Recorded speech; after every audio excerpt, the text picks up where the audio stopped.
Welcome back to my YouTube channel RKGS academy. एक बार फिर से आप लोगों से पहली बात तो स्वागत करता हूं आप लोगों का अपने चैनल आरकेजीएस एकेडमी पर। और एक बार फिर से आप लोगों से रिक्वेस्ट करता हूं कि अगर आप चैनल पर नए हो तो प्लीज़ चैनल को सब्सक्राइब करिए, वीडियो को लाइक एंड शेयर करना एकदम से मत भूलिए।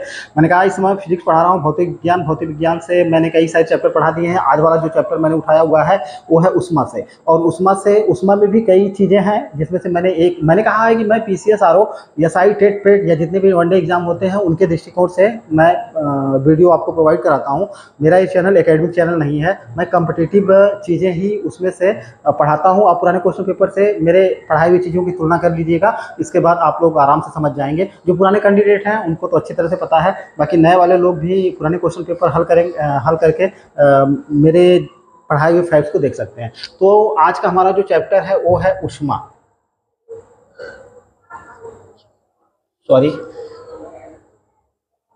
उष्मा से हम वो सारी चीज़ें हम लोग देखेंगे जो कि एग्जाम के दृष्टिकोण से आईएमपी है।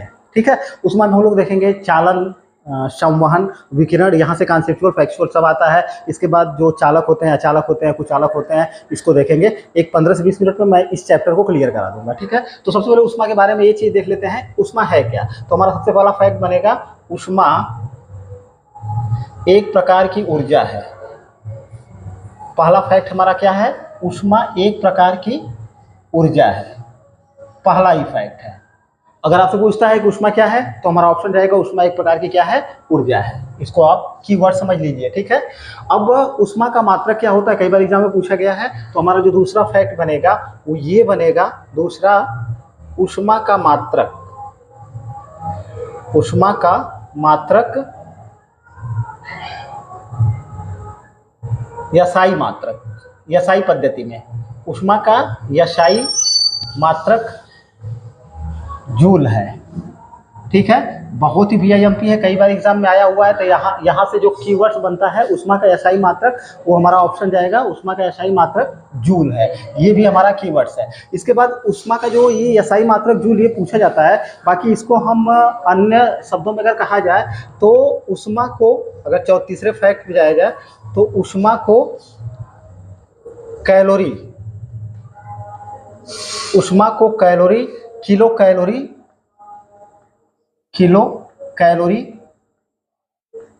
में भी मापा जाता है, आईएमपी फैक्ट है। ठीक है, वैसे एग्जाम में जूल आता है ज़्यादा से ज़्यादा, लेकिन कैलोरी और किलो कैलोरी भी किसका मात्रक है, तो हमारा ऑप्शन जाएगा कि ये भी उष्मा का ही मात्रक है। ठीक है, अब कैलोरी से क्वेश्चन पूछा गया इसलिए उसको हम लोग क्लियर करेंगे कि कैलोरी होता क्या है। कैलोरी देखिए, यहाँ पे चौथा फैक्ट हमारा जाएगा कैलोरी के बारे में। यहाँ से क्वेश्चन आया हुआ है, कॉन्सेप्चुअल और फैक्चुअल दोनों भी। तो कैलोरी की अगर बात करें तो 1 ग्राम, कैलोरी किसको कहते हैं, 1 ग्राम शुद्ध जल, 1 ग्राम शुद्ध जल का ताप कितने डिग्री सेंटीग्रेड से, 14.5 डिग्री सेंटीग्रेड से 15.5 डिग्री सेंटीग्रेड तक बढ़ाने के लिए आवश्यक जो उष्मा आवश्यक होती है, आवश्यक उष्मा क्या कहलाती है, कैलोरी कहलाती है।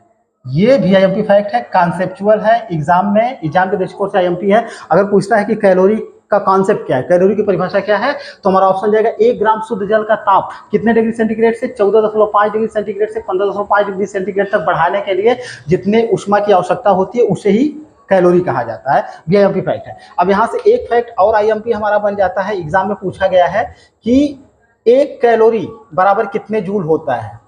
1 कैलोरी बराबर 4.186 जूल होता है। वीआईएमपी फैक्ट, ये भी हमको रट करके रखना है।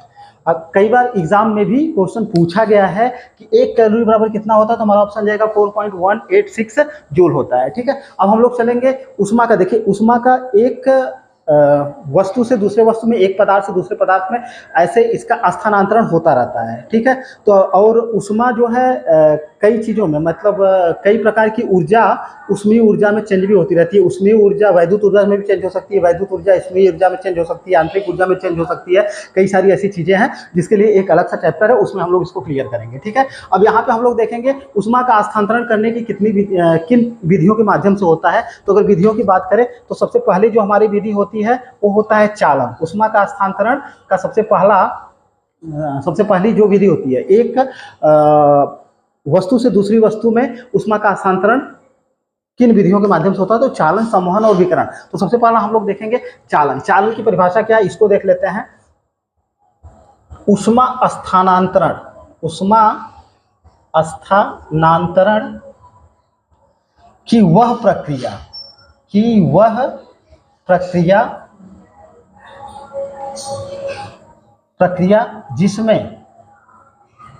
जिसमें पदार्थ के कणों का स्थानांतरण नहीं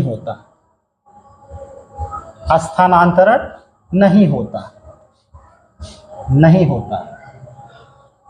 ये आईएमपी फैक्ट है। इसमें क्या होता है कि जो पदार्थ होगा, मेनली इस तरह का चालन द्वारा ऊष्मा का स्थानांतरण किन में होता है, तो ये बहुत ही आईएमपी फैक्ट है। मेनली ठोसों में और पारे में ये क्वेश्चन आया हुआ है। ठोस जितने भी, मेनली जितनी भी धातुएं हैं जो ठोस हैं, धातु हो चाहे अधातु हो या कोई भी ठोस चीज हो, उनमें ऊष्मा का संचालन किस माध्यम से होता है, तो हमारा ऑप्शन जाएगा उसमें ऊष्मा का संचालन चालन के द्वारा होगा, ठीक है। और इसमें क्या होता है, इसमें क्योंकि ठोस जो होते हैं वो विभिन्न प्रकार के अणुओं से मिलकर के बने होते हैं और एक दूसरे से दृढ़तापूर्वक चिपके रहते हैं या एक दूसरे से बंधे होते हैं। इसलिए एक अणु दूसरे अणु को गर्म करता है, फिर दूसरा तीसरे को, तीसरे चौथे को। ऐसे ऊष्मा का हस्तांतरण पहला अणु दूसरे को देता है, दूसरा तीसरे को, तीसरे चौथे को। ऐसे करके पूरा ये ऊष्मा का हस्तांतरण तब तक चलता रहता है जब तक कि पूरा वो जो ठोस पदार्थ है या पारा है पूरी तरह से गर्म नहीं हो जाता। इसमें उसके अणु अपने स्थान को छोड़ते नहीं है चालन वाली विधि में,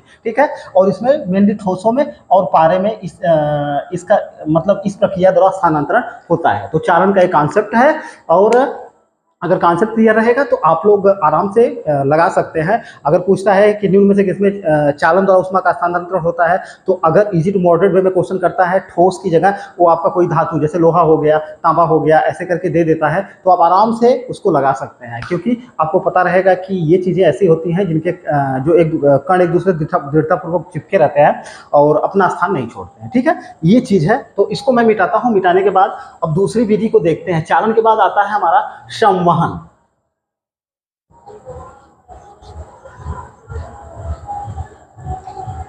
चलिए, ऊष्मा की दूसरी विधि क्या है, छठे फैक्ट में देखेंगे संवहन। अब इसमें क्या होता है, ऊष्मा स्थानांतरण की वह प्रक्रिया जिसमें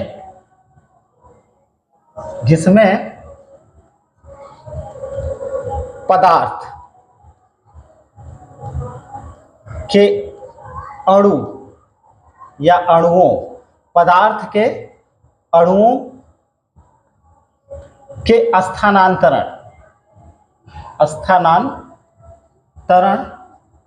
द्वारा ऊष्मा का संचालन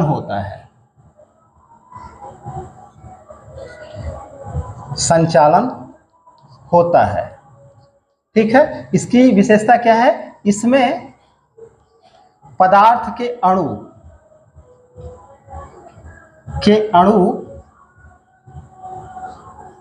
अपने स्थान से स्थानांतरित हो जाते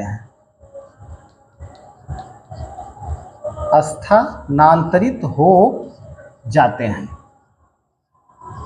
ये भी आईएमपी फैक्ट है। ऊष्मा संचालन की वह प्रक्रिया जिसमें क्या होता है, जो पदार्थ होते हैं उनके अणुओं का क्या होता है, उनके अणु संचालित होते हैं, स्थानांतरित होते हैं। इस प्रक्रिया द्वारा क्या होती है, ऊष्मा का संचालन एक जगह से दूसरी जगह पे हो जाता है। ठीक है, और ये इसमें क्या होता है कि चूंकि अणुओं का स्थानांतरण होता है, तो उसमें एक चीज़ हमको और याद करके रखनी होगी। जैसे उसमें क्या होता है, ठोस और पारे में क्या होता है कि मेनली चालन द्वारा ऊष्मा का स्थानांतरण होता है। ठीक है, और इसमें क्या, इसमें मेनली जो द्रव होते हैं, मेनली द्रवों और गैसों में,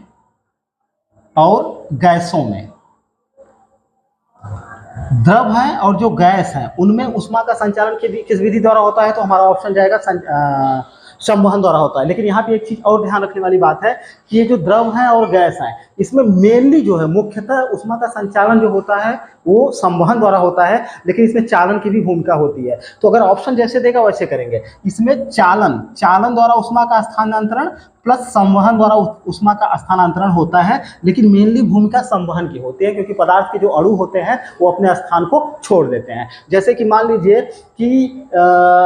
ये तालाब है, तालाब में या कोई मान लीजिए बर्तन है, बर्तन में क्या है, पानी भरा हुआ है, ये पानी है।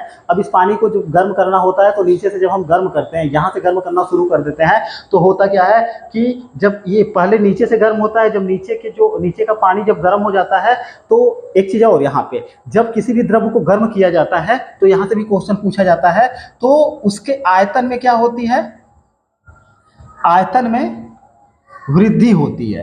किसी भी द्रव्य को गर्म करने पर उसके आयतन में क्या होती है, वृद्धि होती है, और घनत्व तो क्या होता है, घनत्व तो कम हो जाता है। ये भी आईएमपी फैक्ट है, कई बार एग्जाम में पूछा भी गया है। लेकिन 0 डिग्री सेंटीग्रेड से 4 डिग्री सेंटीग्रेड तक पानी जो है इसके विपरीत व्यवहार करता है। मतलब कि 0 डिग्री सेंटीग्रेड से 4 डिग्री सेंटीग्रेड तक क्या बोलते हैं उसको, पानी को गर्म करने पर, यहाँ पानी की बात हो रही है, तो अगर पानी की बात किया जाए तो ये 0 डिग्री सेंटीग्रेड से 4 डिग्री सेंटीग्रेड तक आयतन में कमी होगी और घनत्व में वृद्धि होगी। ठीक है, तो मान लीजिए पानी को गर्म कर रहे हैं, 4 डिग्री सेंटीग्रेड से ऊपर जब चला गया तब क्या होगा, इसमें ऊष्मा के जो यहाँ तक पानी 4 डिग्री सेंटीग्रेड से ऊपर मान लीजिए गर्म कर दिया गया, या मैं एक कहता हूँ कि आप पानी को छोड़ दीजिए, किसी अन्य द्रव को ले लीजिए, उसको आप गर्म करते हैं 0 डिग्री सेंटीग्रेड से 4 डिग्री सेंटीग्रेड की बात छोड़ ही दीजिए।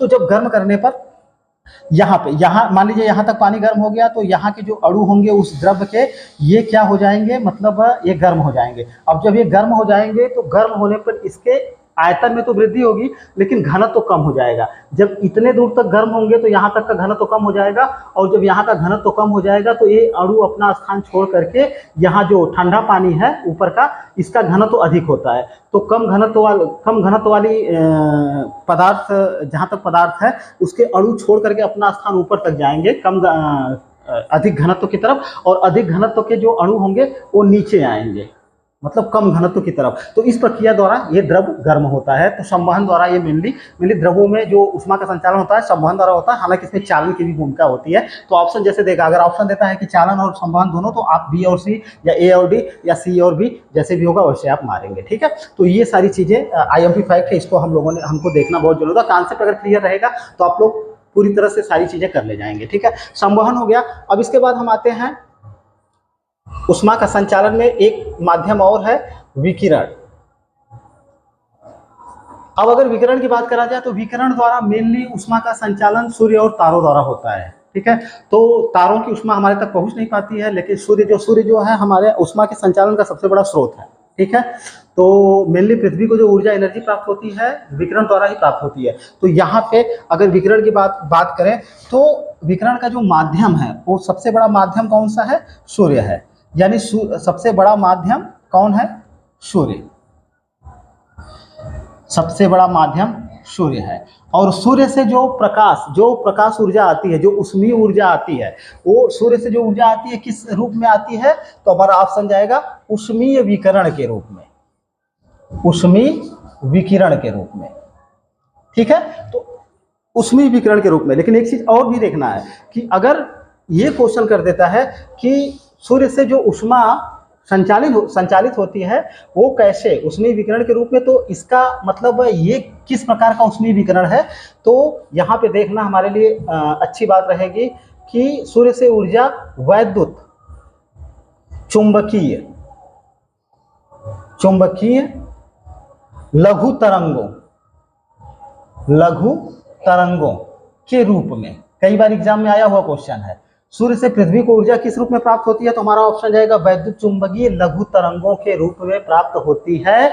और पृथ्वी द्वारा उष्मा का फिर पृथ्वी द्वारा उष्मा को वापस लौटाया जाता है, वो किस रूप में लौटाया जाता है? पृथ्वी द्वारा किस रूप में लौटाया जाता है? तो हमारा ऑप्शन जाएगा दीर्घ तरंगों के रूप। पृथ्वी उष्मा को लौटाती किस रूप में है? दीर्घ तरंगों के रूप में।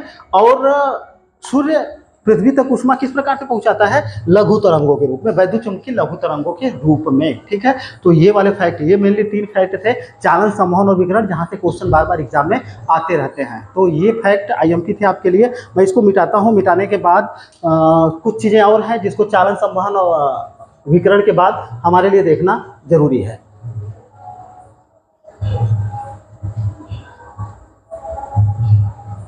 चलिए 8वें फैक्ट में देख लेते हैं। 8वें फैक्ट में की बात अगर करी जाए तो ऊष्मीय विकिरण, जो ऊष्मीय विकिरण होता है, आईएमपी फैक्ट है, ऊष्मीय विकिरण की चाल प्रकाश के चाल के बराबर होती है। प्रकाश के चाल के बराबर,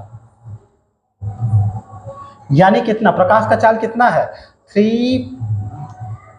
3.0 गुणे 10⁸ मीटर सेकेंड। अब देखिए यहाँ से भी क्वेश्चन बना हुआ है कि ऊष्मीय विकिरण की चाल कैसे होती है, तो ऑप्शन जैसे रहेगा वैसे आप करेंगे। अगर ऑप्शन में देता है प्रकाश के चाल के बराबर, तो इसको आप ऑप्शन में टिक करेंगे, या ऑप्शन में देता है 3 × 10⁸ मीटर सेकेंड, तो इसको आप ऑप्शन में टिक करेंगे। ठीक है, तो ये वाला फैक्ट आईएमपी है, इसको आप लोग देख लीजिएगा। अब 9वां फैक्ट की अगर हम बात करें तो चालक उन पदार्थों को या उन चीजों को हम चालक पदार्थ कहते हैं जिसमें उष्मा का संचालन जो होता है वो आसानी से हो जाता है। ठीक है, उसको चालक कहते हैं। तो ये सारी चीजें आपको पता ही होंगी। तो चालक पदार्थों में मेनली क्या आता है? जैसे लोहा हो गया, अरे धातुएं, मेनली जो धातुएं होती हैं वो चालक होती है उष्मा की।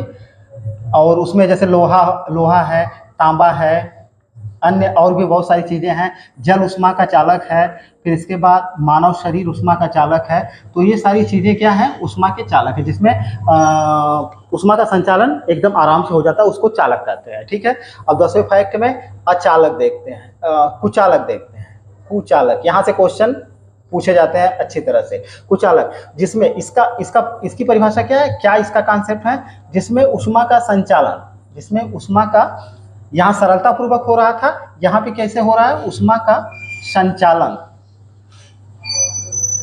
बहुत कम होता है, बहुत कम या मुश्किल से हो,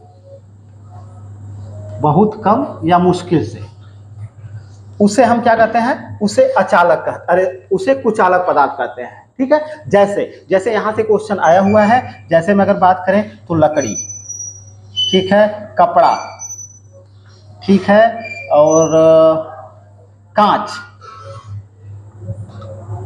वायु, ऊन आदि, ये सारी चीजें क्या है? कुचालक है, जिसमें उष्मा का संचालन कैसे हो रहा है? या तो मुश्किल से हो रहा है या तो बहुत ही कम हो रहा है। ठीक है, अब कुछ ऐसी भी चीजें होती हैं 11वें फैक्ट में, उष्मारोधी, जो उष्मारोधी होते हैं जिसमें उष्मा का संचालन एकदम नगण्य होता है। ऐसी चीजें क्या?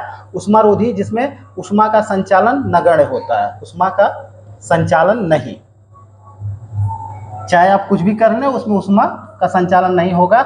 जैसे कि यहाँ से क्वेश्चन पूछा गया है, एस्बेस्टस है, एस्बेस्टस, इसको कीवर्ड्स मानिएगा। और एस्बेस्टस है, एबोनाइट, एबोनाइट छड़ का इस्तेमाल होता है कई जगहों पे। एबोनाइट, एस्बेस्टस और एबोनाइट कैसे हैं? ये ऑप्शन में आया हुआ है आपके, तो एस्बेस्टस और एबोनाइट को आपको याद करके रखना है, ये उष्मारोधी होते हैं। अब इसके बाद कई सारी चीज़ें हैं जो व्यवहारिक जीवन में कई बार पूछे जाते हैं, जैसे कि थर्मस फ्लास्क, जिसका आविष्कार किसने किया था? अगर हम बात करें, जैसे थर्मस फ्लास्क हो गया, थर्मस, मैंने इसको पढ़ाया हुआ है, थर्मस फ्लास्क, जिसका आविष्कार किसने किया था? डेवार ने किया था। थर्मस फ्लास्क में क्या होता है, इसके अंदर की दीवारों पर, अंदर की दीवारें दोहरी होती हैं, दोहरी, और उस पर रजत का लेप किया जाता है। रजत का यहाँ से क्वेश्चन पूछा गया है कि थर्मस फ्लास्क में क्या होता है, किसका लेप किया जाता है, तो हमारा ऑप्शन जाएगा रजत का लेप किया जाता है। उसकी दीवारें दोहरी होती है और उसमें वायु क्या होती है, फंसी हुई होती है। क्योंकि वायु उष्मा की कुचालक है, इसलिए क्या होता है कि उष्मा अंदर से बाहर और बाहर से अंदर नहीं आ पाती। इसलिए उसमें जो चीज़ हम रखते हैं वो वैसा का वैसा ही उसी ताप पे पड़ा रहता है। ठीक है, तो 2-3 एग्जाम्पल हम आपको और समझाएंगे, फिर इसके बाद इस क्लास को क्लोज करेंगे।